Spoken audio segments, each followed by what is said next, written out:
Bonsoir les gens, nouvelle vidéo. Alors cette fois-ci je vais vous parler du temps. Alors j'avais fait une vidéo précédemment où j'en avais déjà parlé, mais malheureusement je l'ai effacée. Peut-être que je la referai parce que c'est un sujet quand même important au niveau philosophique. Mais cette fois-ci je vais l'aborder autrement parce que j'ai vu des commentaires sur un site scientifique et ça m'a poussé à faire cette vidéo.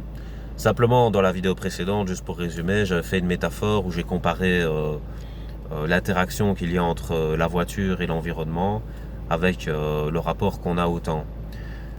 Cette fois-ci, comme je vous l'ai dit, je vais l'aborder autrement et j'ai préparé un peu cette vidéo, donc j'ai écrit un texte, je vais vous le lire et je m'arrêterai si je dois détailler plus ce que je viens de dire.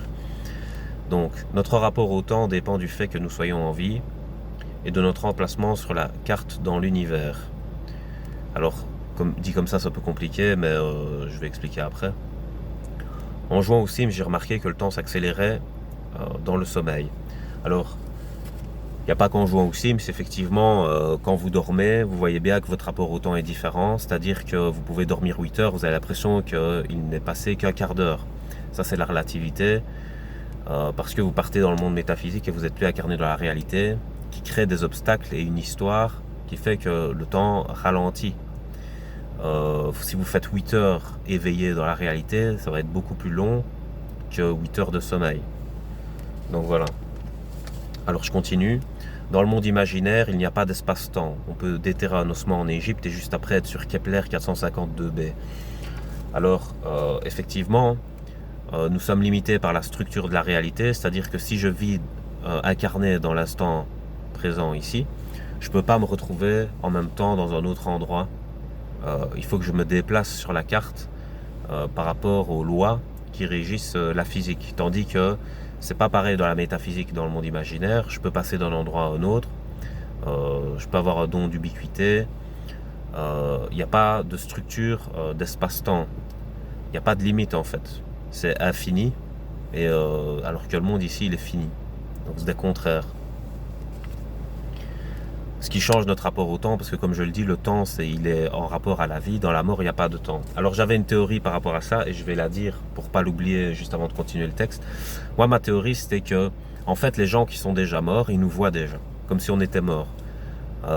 C'est compliqué à comprendre ou à percevoir, mais si déjà le temps s'accélère quand on dort, c'est-à-dire que quand on dort, on est dans un état de semi-vie, semi-mort. Donc on est entre deux mondes en fait. Quand on meurt, on n'est plus que dans le monde métaphysique. Et donc on n'a plus d'accroche du tout avec la réalité. Ce qui fait que le temps disparaît complètement. C'est un temps éternel, c'est un éther. Donc on est en même temps là et pas là. En fait, on est en même temps dans le présent, dans le passé et dans le futur. Donc si vous voulez, les gens qui sont encore en vie, eux, comme ils ont une accroche au temps, ils sont en train de continuer leur vie et de finir leur histoire. Mais vous les voyez déjà morts, en fait. Quand vous êtes mort, toute l'histoire est finie. La vôtre est finie, mais toute celle des autres aussi. Parce que ça accélère le temps d'une telle façon que toutes les histoires se finissent en même temps. C'est compliqué, hein, mais c'est une théorie que j'ai, voilà, que les morts nous voient déjà auprès d'eux, alors que nous, on est en train de continuer notre vie. Ça, ce serait la relativité du temps. C'est une théorie, hein, c'est juste une hypothèse. C'est pas dit que c'est vrai, c'est une pensée, c'est une ébauche de pensée, voilà, tout simplement. Alors, j'ai écrit ça. Je vois le temps comme un tourniquet d'une plaine de jeu. C'est notre énergie qui nous fait entrer en mouvement par l'intermédiaire du temps, qui est le volant. Alors, si vous êtes déjà allé sur une plaine de jeu, vous avez déjà vu les tourniquets, il y a le volant au milieu. Moi, quand j'étais petit, je pensais que c'était le volant qui tournait, c'est-à-dire que je faisais tourner le volant. C'est grâce au fait que le volant tournait, qu'on se déplaçait. Et en fait, pas du tout. Le volant, il reste sur place et c'est l'énergie que vous mettez qui fait tourner le tourniquet. Donc le volant, il reste sur place. Et il y a une illusion d'optique, c'est-à-dire que comme vous tournez, vous avez l'impression que c'est le volant qui tourne.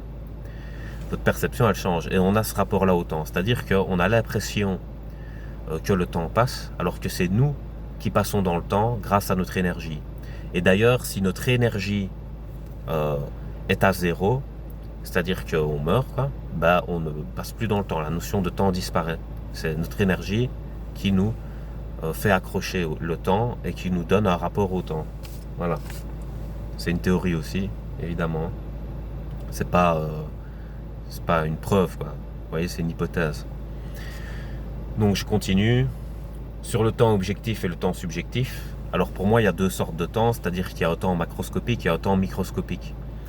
Et ça, apparemment Einstein l'avait remarqué puisqu'il a fait la relativité générale et la relativité restreinte. Et puis il y a aussi le problème qu'il y a entre la relativité et la physique quantique, justement. Donc on voit bien qu'il n'y a pas un temps absolu, en fait. Et peut-être que si, on le découvrira ce temps absolu en faisant la jonction. Donc moi j'ai écrit ça. Dans la poterie, on peut formater le pot comme on veut. Donc c'est-à-dire, dans la poterie, vous avez la matière qui tourne et puis après vous pouvez la manipuler pour la structurer comme vous voulez. Et ça fait un peu comme une tornade en fait. C'est pour ça que j'ai utilisé cette métaphore-là, vous allez comprendre après, parce que là je dis, par contre on est désarmé face à une tornade F5. Alors cette comparaison c'est pour nous montrer le rapport qu'on a au temps. C'est-à-dire que le temps subjectif plus petit que nous, on peut le manipuler et lui faire changer de forme. Alors que le temps plus grand que nous, c'est lui qui nous fait changer de forme. Parce que si vous allez dans une tornade F5, c'est pas vous qui allez pouvoir la manipuler avec votre main, c'est elle qui va complètement vous démolir. Donc c'est pareil dans notre rapport au temps.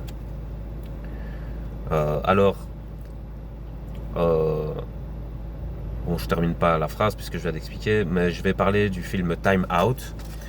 Donc c'est un film où il y a le rapport au temps. Il est très intéressant parce qu'en fait, au lieu d'avoir de l'argent, parce qu'on dit toujours le temps c'est de l'argent, ben justement ils ont pris cette phrase et ils ont modifié l'argent en le transformant en temps. Donc c'est-à-dire que dans ce film-là, les gens se font payer en temps et ils ne sont pas payés en argent. Donc ils ont sur le bras un compteur et quand ils ont travaillé, ben, ils gagnent par exemple 14 jours d'espérance de vie et c'est marqué sur leur bras en fait.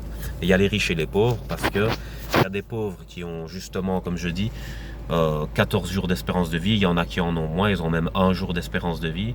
Et chez les riches, ils ont 100 ans d'espérance de vie, ou même plus, il y en a qui montent à 400 ans, etc. Et donc ça change le rapport au temps, ça aussi. C'est-à-dire que dans le film, on voit que, c'est avec Justin Timberlake, lui, il n'a pas beaucoup de temps, et même sa mère meurt dans ses bras parce qu'il essaye d'aller la rejoindre et de lui passer du temps, mais il n'a pas le temps, justement. Et donc voilà, il vit en banlieue. La banlieue, c'est où il y a tous les gens qui ont peu d'espérance de vie sur leurs bras. Et en fait, il rencontre un gars qui vient se perdre en banlieue et qui a 100 ans sur son bras. Il vient lui dire, vous allez vous faire braquer ici, vous ne pas rester ici avec autant de temps sur le bras de ça. Et en fait, le gars est déprimé, il a déjà trop vécu et tout, et ça ne l'intéresse plus de vivre en fait. Et donc il va donner son temps à Justin Timberlake avant de se suicider, parce qu'il en a marre de la vie. Et Justin Timberlake, bah, il se retrouve avec 100 ans au bras, donc il faut qu'il se casse, parce que sinon il va se faire braquer en banlieue, donc il se barre. Et il y a des payages de temps, donc il faut payer pour sortir des zones pauvres, et ça je reviendrai dans une autre vidéo, parce que ça a à voir avec la dystopie future que nous risquons de vivre. Et donc il passe les péages, et il arrive chez les riches. Et à un moment donné, il y a une fille qui vient le trouver, et donc voilà, il va avoir une aventure avec elle dans le film. Mais à ce moment-là, elle le rencontre simplement, et elle lui dit un truc qui est très intéressant dans notre rapport au temps. Elle dit, ça se voit que vous n'êtes pas d'ici, qu'elle lui dit. Et je vais vous expliquer pourquoi. En fait, elle lui dit ça parce que il est trop rapide. Elle lui dit, vous êtes trop rapide, vous êtes trop pressé, vous faites les choses rapidement. Ici, les gens sont lents, parce que les gens ont le temps ici.